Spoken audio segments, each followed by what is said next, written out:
It's time to eat. What are you hungry for? Sit down and get ready to consume an abundance of fantasy football knowledge from Ross Tucker and Joe Dolan. Feed me now. I'm starving. On the Fantasy Feast Eatin' Podcast. Yeah, let's eat, baby. It is the Fantasy Feast Eatin' Podcast presented by DraftKings. I'm Ross Tucker, former NFL offensive lineman, 5 teams, 7 years, a bunch of podcasts. Andrew Brandt was fantastic on today's Ross Tucker football podcast. He always is. We'll have Greg Cosell on tomorrow's Ross Tucker football podcast. All of our shows, the best 30 minutes of on-demand audio or video, youtube.com/Ross Tucker NFL that you can get. Fantasy fees for fantasy, even money for betting. Ross Tucker Football Podcast for just general awesomeness and football. And the College Draft Podcast has been awesome with Emory Hunt going over every single draft choice in the 2021 NFL Draft. Why not, right? I have also been loving the series we've been doing here on the Fantasy Feast Podcast, where we are getting the great Joe Dolan's rankings for every rookie of consequence. We did quarterbacks. We did tight ends. We did running backs. We had a brief interlude where we made sure you knew about the quarterback veteran situations and rookies for DraftKings Best Ball, which has launched, which is awesome. We will have some very cool opportunities for you as it relates to Best Ball and me and Joe and DraftKings in future weeks. Next week, by the way, we're going to dive into little Rookie of the Year conversation, some rookie props, really into the rookies these days. Tom Brawley from Fantasy Points, an absolute stud. But I mentioned Joe Dolan at FG_Dolan on Twitter. He's the fantasy gangster, FG_Dolan, the master of all he oversees at fantasypoints.com, where you should put in the code 21Feast. And Joe, this is it. This is the end of our rookie skill guy rankings post-draft. Yeah, for us, but this is the kind of ranking system where, fortunately, we're having some semblance of a normal offseason this year. So there might be guys where I say, right now I don't have a whole lot of interest, where come July and August, you're starting to hear the buzz. Maybe somebody gets hurt. Somebody like, for instance, we're going to talk about a lot of the day 2 wide receivers on this podcast. But for instance, somebody like a Josh Palmer, who is the 3rd round pick of the Chargers at the wide receiver position, somebody you might not think has a whole lot of value right now, but Keenan Allen's gotten dinged up at times in recent years. I don't want to call him injury prone, but Mike Williams has had a big time problem with injuries. He might be somebody who shoots up draft boards in July and August. So remember, these are just initial rankings where I'm looking at guys and from a best ball perspective. A lot of the guys we talk about today are going to be last round, last 2 or 3 rounds type of guys. But certainly in the 2nd and 3rd rounds, even into the 4th and 5th rounds, a lot of talented receivers came off the board in the NFL draft. Well, and to that point, Joe, last week we talked about Devontae Smith through Rashad Bateman. So we ranked, or at least not we, you gave us your rankings. By the way, I'm at Ross Tucker NFL and we are at Ross Tucker Pod. But you gave us your rankings for all the 1st round picks: Jamar Chase, Devontae Smith, Jalen Waddle, Kadarius Toney, Rashad Bateman. This week we're talking about the 2nd and 3rd round guys in particular. And maybe you have a 4th round guy or somebody later that you have your eye on. But here's the thing, Joe. There have been some ridiculous seasons as far as rookies are concerned from round 2 and round 3 recently. I mean, Terry McLaurin, DK Metcalf, T. Higgins. I know I'm missing like 5. I mean, there have been a bunch of legit 2nd and 3rd round rookies, Joe. And I mean, even dating back, Ross, a couple of years. I mean, I know he's kind of out of the league now, but Jordan Matthews produced big time numbers as a rookie. Devontae Adams was a 2nd round pick. Dating back, Chad Johnson, Ocho Cinco, I believe, was a 2nd round pick. He was a late 1st or early 2nd round pick. Even dating back to, I believe, 2002, one of the greatest rookie seasons of all time, Anquan Bolden was a second-round pick. So you're looking at guys here who Michael Pittman last year was a second-round pick. Chase Claypool was a second-round pick. To suggest that these guys, they weren't first-round picks, so they're not going to produce. I mean, it's just lazy analysis at this point, Ross. It's just lazy analysis to suggest that guys aren't going to produce simply because of their that they weren't a first-round pick. You know, I had some questions about guys like Kadarius Toney and Rashad Bateman, who were first-round picks, about their opportunities to produce for fantasy. But there are some guys certainly who went on day two who I'm looking at potentially producing early on. It's a great point. Let's dive into them, Joe. The highest ranked guy, the first guy taken, very curious about this guy. I could see this guy putting up some pretty legit numbers. Yeah. Second pick of round 2, Elijah Moore goes to the New York Jets, which I thought was a little weird, Joe, considering arguably the best skill player for the Jets was a slot receiver, and then they go ahead and draft a slot receiver. Well, I think Elijah Moore can do a little bit more than that. The problem is his size. He's not very big. I think he was listed at 5'9", or measured in at 5'9". But this is a really talented guy. This is somebody, our guy Scott Barrett came on the podcast a number of months ago and sung the praises of Elijah Moore. And then I had a conversation with Greg Cosell just yesterday. As this is Wednesday, the 2nd of June. Just yesterday, the 1st of June, I had a conversation with him where he said he liked Elijah Moore's tape more than that of Kadarius Toney. Now, you know, that's not a mind-blowing statement. They went about 10 to 15 picks apart, so it's not that controversial statement. But you see that line of demarcation between first and second rounder. But I do believe Elijah Moore's got a chance to produce right away. There is a little bit of a roadblock here, though, and I think you were alluding to Jamison Crowder. And Jamison Crowder, now everybody's always a cut candidate. They can save $10 million. But the thing about Jamison Crowder is they have the cap space. They don't need that money. You know, they can keep Jamison Crowder and they can help him ease Zach Wilson into his job. But right now, I've got Elijah Moore in like the wide receiver 55 to 60 range for a rookie wide receiver. Now, you might be looking at that and saying, whoa, you know, that's a little too low. Well, keep in mind, I have him above 2 first-round picks. I have him above both Rashad Bateman and I have him above Kadarius Toney on my personal fantasy depth chart just because I like the opportunity a little bit more. But all of a sudden, you know, and if you're somebody who's a Sam Darnold stan and you're kind of making excuses for Sam Darnold, well, all of a sudden, you look at this receiving core with Corey Davis and Denzel Mims, and now you got Moore, and then they still have Jamison Crowder. Right. They still have Crowder there. It's super deep now, so there is a little bit of a competition for targets, but I think that wide receiver 55 to 60 range is the right kind of spot to be taking Elijah Moore. I wouldn't be overly shocked if he ended up leading this team in receptions just because of what he can do. But right now, I don't think that's the most likely outcome. But Elijah Moore is a guy I will be peppering a ton in the double-digit rounds in best ball. You know what? While we're at it, why don't I ask you about the other Moore, Rondale Moore, who also went in the second round. You know, he's a weird guy in the sense that, first of all, unbelievable high school football player. He was in the U.S. Army Bowl, and I called it. And he might have had, Joe, like the best freshman season by a receiver almost ever. I mean, he's at Purdue killing Ohio State, killing these teams. And then his second year he gets hurt. Last year, he played like a game or two and then he opted out. But he goes to the Arizona Cardinals where they wanted speed. They wanted big playability. Now, they still have A.J. Green, who you point out last week had a horrific season. They do have DeAndre Hopkins. So what are we thinking about Rondale Moore? Well, Ross, the Commodores wrote a song about him. He is a brick you-know-what house. I mean, he's 5'7", but this guy is built like a tank. I mean, so he's really good after the catch. Now, the question becomes, do you look at that 5'7" frame and say that's not a full-time player?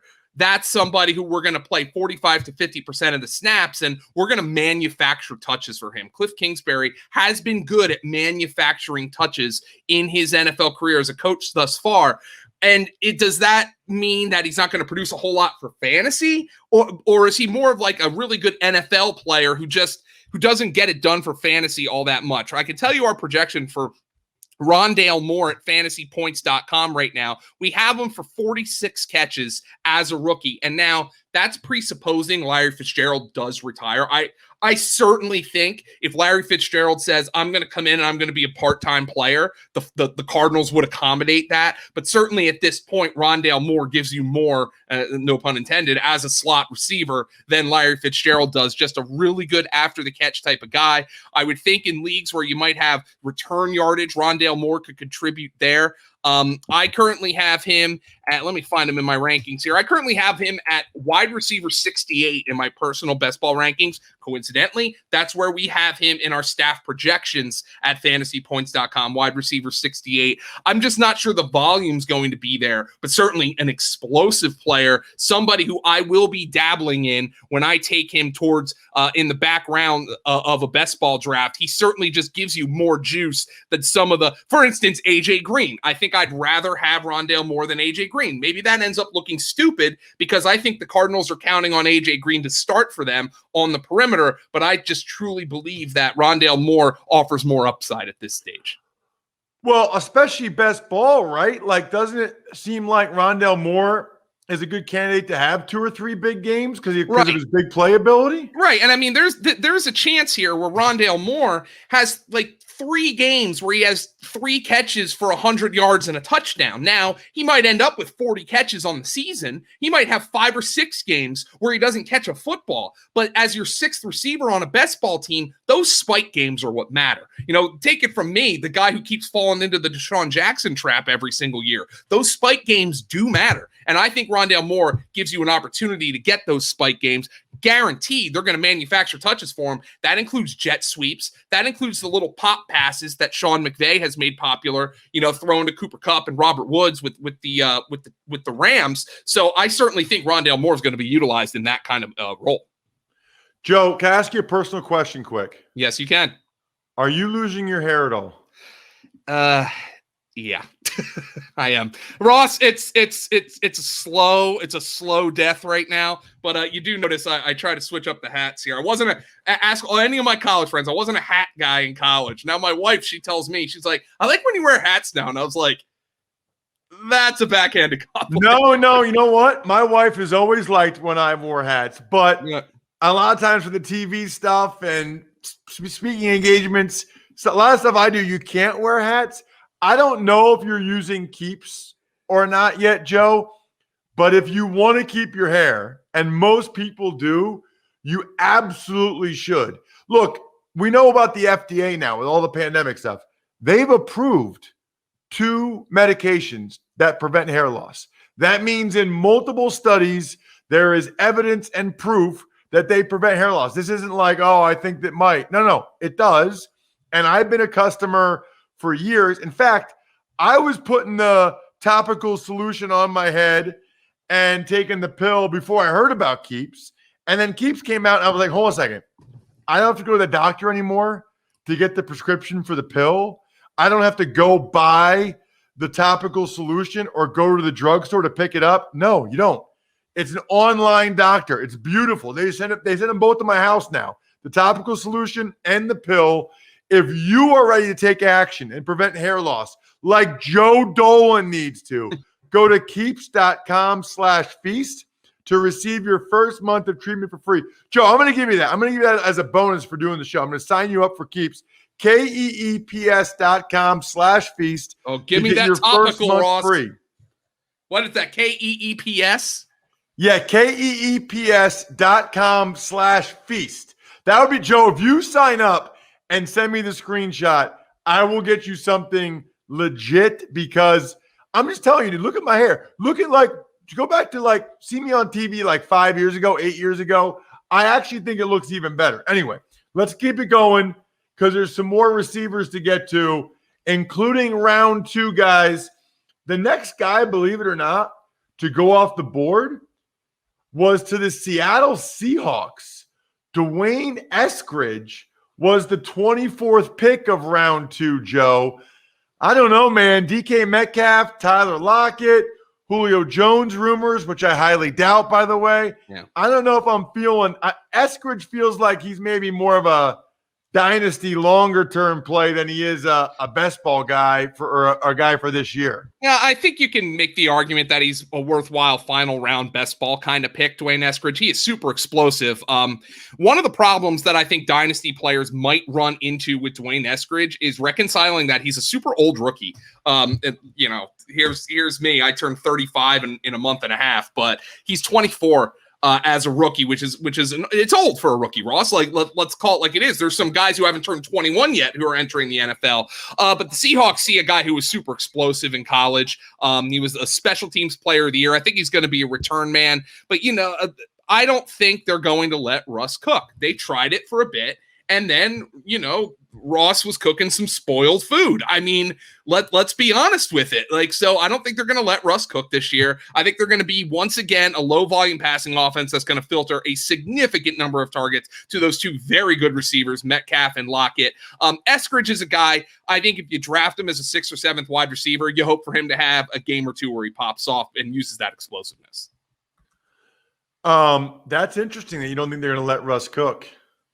I just don't think so. I mean, look, Pete Carroll, they have told you constantly over the years that they want to run the football.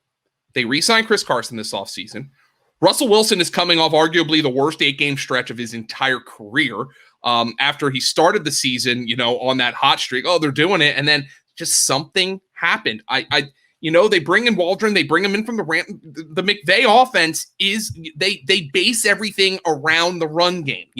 That outside zone run game, that wide zone, that is the basis for the passing game. Again, you don't need to run to set up the play action, but your concepts are based off that run game. That is exactly what Seattle's still going to be. I don't know if the summer of discontent for Russell Wilson's over or not, but I just don't see this as the kind of offense that's going to support 3 wide receivers for fantasy. Now, I think if you're looking at Dwayne Eskridge, I think you look at somebody like David Moore, who I think had like 35 catches and 6 touchdowns last year. And I wonder if that's kind of Eskridge's upside. Remember, David Moore is gone. He's not there anymore. So I wonder if you're looking at that and you're saying it was exactly that, 35 catches, 6 touchdowns for David Moore.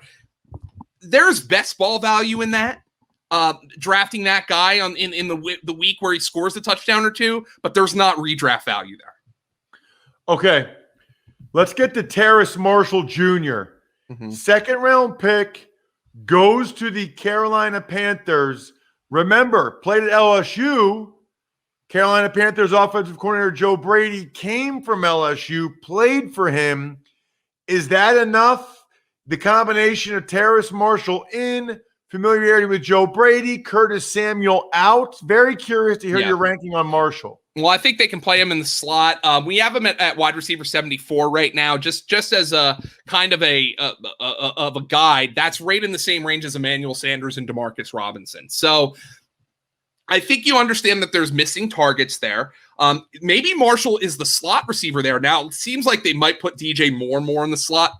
Which bodes well because, Sam Darnold's had a lot of success throwing the ball to Jamison Crowder. But I think Marshall can play all over, including in the slot. You would think he's got a shot to be one of their top 3 receivers with Robbie Anderson, who obviously also has a rapport with Sam Darnold, and DJ Moore. They have David Moore, who I just talked about from Seattle. They brought him over. So Terrace Marshall's going to have to compete for a job, but I do believe there's a shot for him to come in here, take some snaps right away. They have Shi Smith as well, the rookie out of South Carolina. But yeah, I think he's a guy who I kind of rank higher than Dwayne Eskridge, quite frankly, because I think there's a better path to targets here. He knows the offense. I think there's a better path. He knows the offense, Joe Brady, if he's using the same terminology.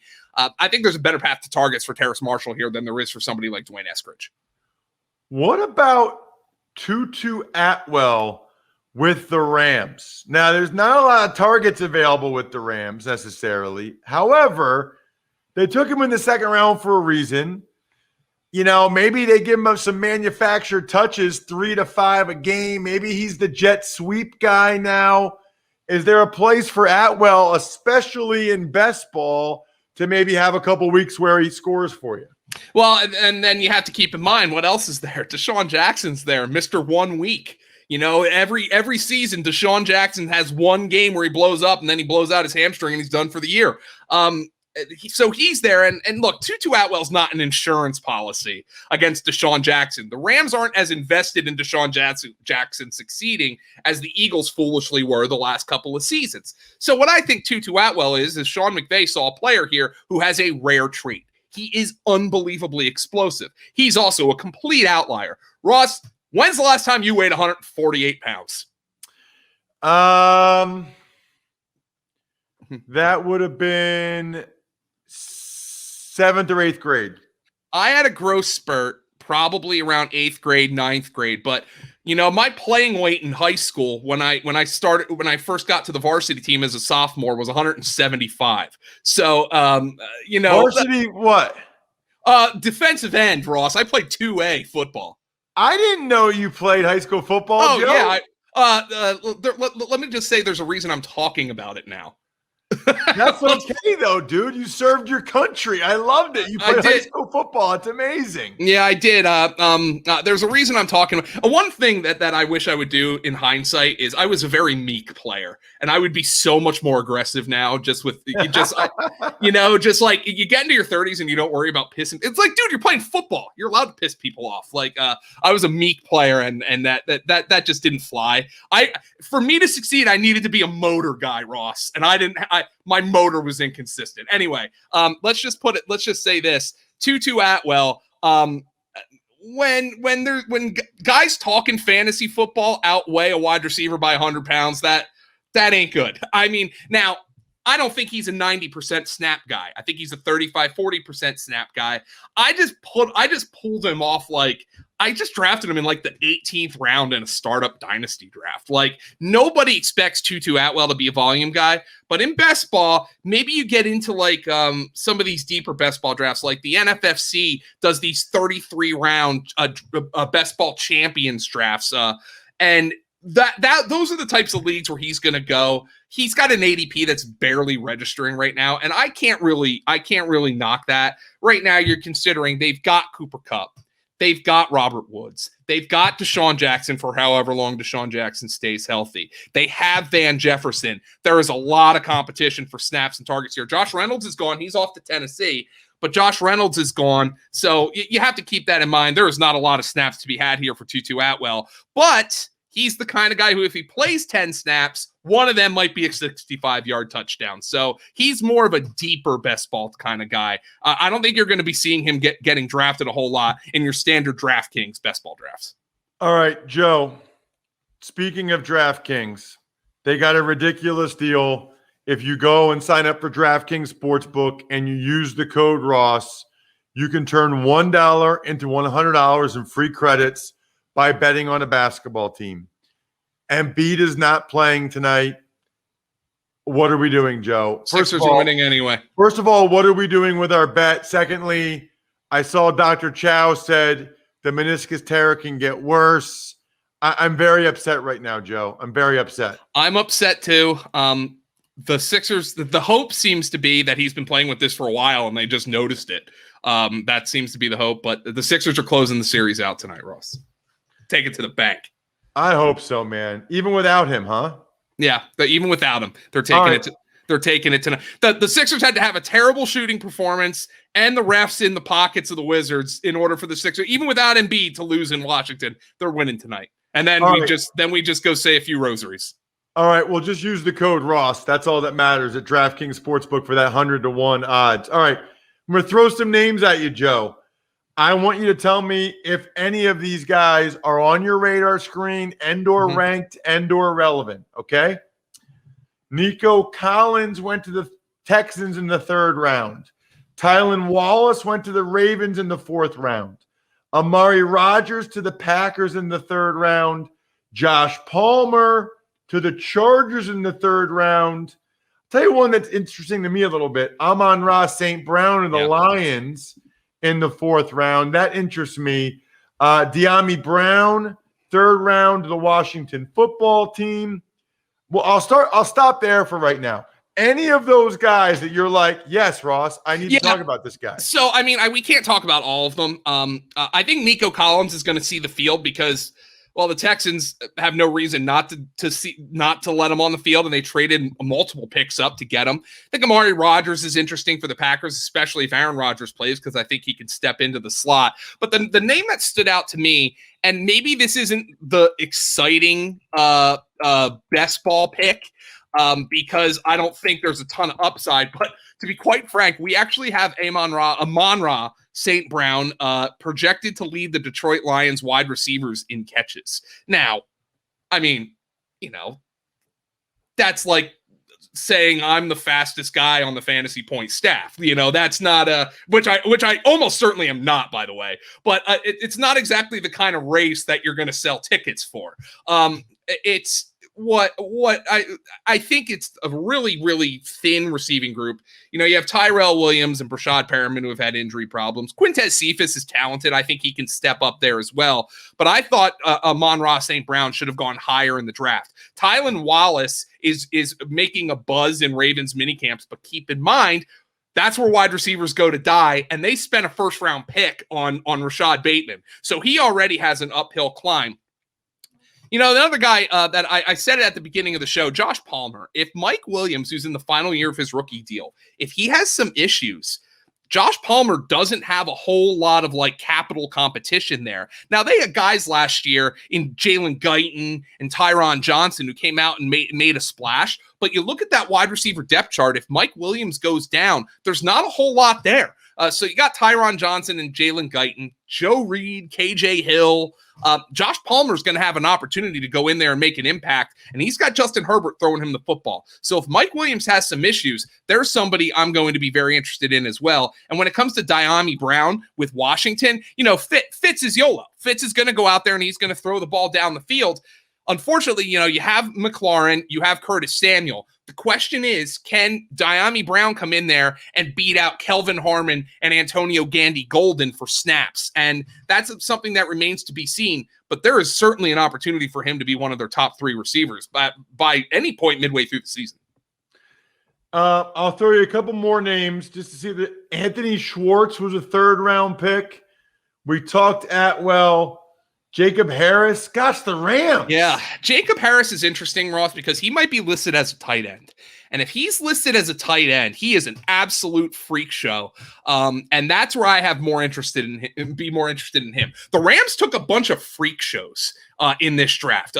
They even took Jake Funk in the 7th round, the running back from Maryland, and he's a super athlete. You talked about Atwell having the explosiveness. Jacob Harris is somebody, if he's listed as a tight end, that is where I'm going to have my dynasty interest. I think it's going to take some time for him, but he's a freak show. So keep in mind, if he's listed as a tight end in your league, I'm interested in him. Let me throw two more names out there. Both of them are 5th-round picks. Amir Smith Marset, who played at Iowa. Again, Minnesota's got those two big-time receivers in Jefferson and Thielen, but beyond Jefferson and Thielen, BC Johnson's a scrub. Chad Beebe's a special teamer. Dan Chisena's a special teamer. Amir Smith Marset's got a shot to be the number 3 wide receiver for Minnesota. And then let's look at Kansas City. Kansas City, sorry about that, by the way, I hit the microphone. Kansas City is extremely thin at wide receiver. For all the talent that they have on that offense, they are thin at wide receiver. Mecole Hardman's a part-time player. He's got to step up. Demarcus Robinson's been mostly a backup in his career. How about Cornell Powell, who was a late bloomer at Clemson, but he stayed and his tape was really impressive. I think Cornell Powell, the 5th-round pick out of Clemson, he's got a shot to make an impact with Kansas City.